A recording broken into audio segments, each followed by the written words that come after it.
So types of RNN. So there are three main types of RNN in we used in practice. The first one is which we have already seen, that is called as many to one RNN.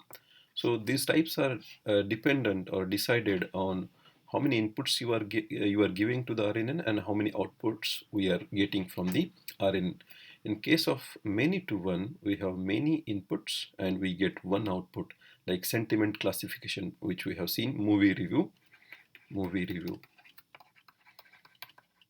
To this RNN, we are giving multiple words as inputs and we are getting one review as output. I mean, one output, that is y hat, whether the review is positive or negative. So this RNN looks like this. This is xi1. You are giving a second word. This is word 1. xi2. This is xi3. So multiple words are given as input, and finally we are getting this one output. This is yi hat, right? So this is many inputs. Now we are not talking about these outputs of that particular time step. This final output, this is the only output we are getting here, right? So this is many to one example, sentiment classification, right? Now the second type of RNN is many to many. So many to many inputs and many outputs. So the first example of many to many is, this, let's say, the detecting the parts of the sentence. These are grammatical parts, right? Like words, verb, adjective, pronoun, etc. Right? Right? Parts of the speech or parts of the sentences, grammatical parts. That's what I mean, right, by these parts. So so let's say for this problem, this many to many, how many to many will be used. So we'll have this first word as input xi1, and immediately we'll get y1 here, yi1, right? What this word is, that output we'll get here, and again we'll feed it to the next output of this layer to the next layer, and here we'll give xi2 as the uh, input, xi2, and this will produce output yi2. What is this, whether this is verb or noun or whatever, right? Then again you will give third word xi3, and immediately we'll get output yi3, xi4, and yi4. So detecting or determining the parts of the word, parts of the speech or parts of the sentences, right? Whether this is adjective, verb, or noun, pronoun, etc., right? So these are the words given input, and for those words we are getting outputs here, right? So many inputs here and many outputs, right? So this is many to many example. So another example of many to many is like this. So machine translation, classical machine translation. Another example of many to many is machine translation.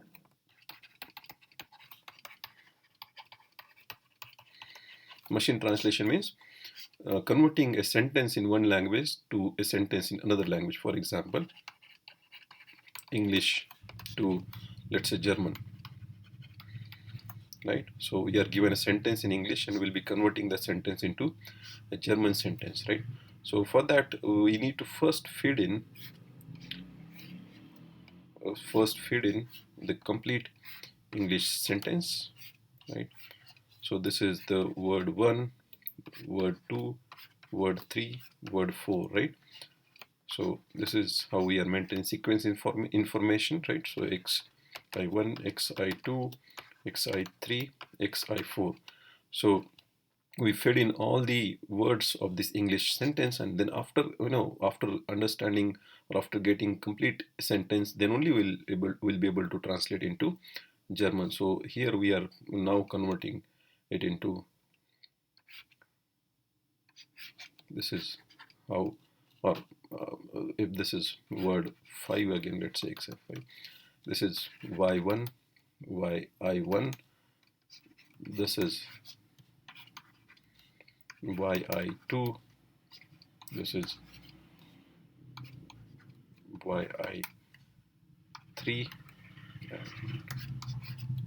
yi4, right? So let's say only yi4, right? So let's not have this here,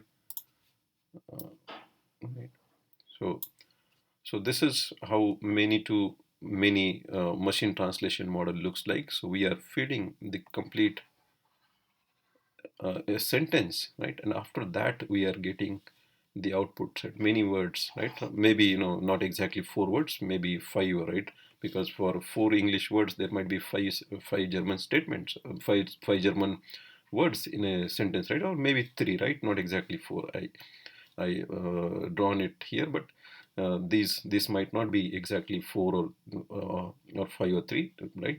Depending on how many words are there for the particular English statement in converted to a German statement, right? So, but there are many words given as input and many words getting produced as output, right?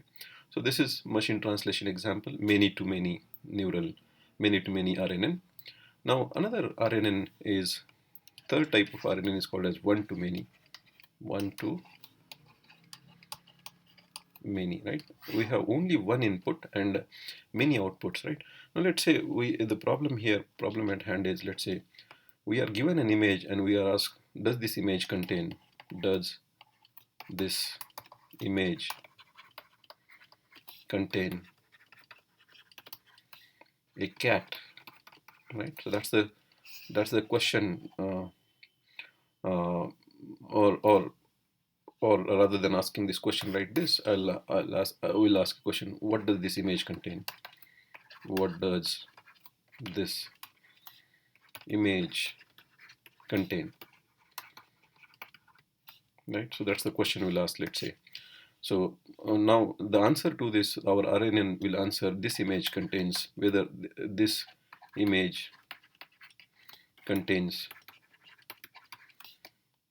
a cat or this image does not contain a cat. That kind of answer we'll get from the RNN. That means RNN is going to produce answer as this sentence or sequence of words. This image contains a cat. So this sequence of words will be produced as output by our RNN, right? And what we are giving? We are giving image as input. We are giving image as input, and this sequence of words will be produced as the output. So let's see how the RNN will look like. So this is the there where we are giving xi, right? So this is image. Though this image is represented by using matrix, this is the only input we are giving, right? Only input we are giving, right? And now this will produce the output, right? So this will be y1 word, yi1 word 1, right? This will be yi2, right? And this will be yi3, yi4, right? So we are giving only one input here, only one input, and we are getting multiple outputs here, multiple outputs, right? So this is many to one to many example. Now, or naming the objects in the image is, this problem is also called as image captioning. This problem is also called as image captioning. Naming what is there in the image, right? What objects are there in the image is called as image captioning. So this, if we are able to caption an image, if we are able to label what is there in image, so this will be really, really very helpful for image search, Google image search sort of problem, right? Because if we are able to name or determine what is there in the image, label it, So the searching an image will be like searching a text, right? So these are three types of RNNs, and the fourth one is one to one. So this is not really an RNN, right? Because this is a simple neural network. We are giving one input and we are getting one output, right? One output, right? So this is an MLP or CNN, right? Where we are giving one input and one output. This is not an RNN actually. This is MLP, right? So there are three main RNNs. The the first one is many to one, movie review or sentiment classification. Second one is many to many, two examples of many to many, this one, and this machine translation. And the third one is one to many, one input and many outputs.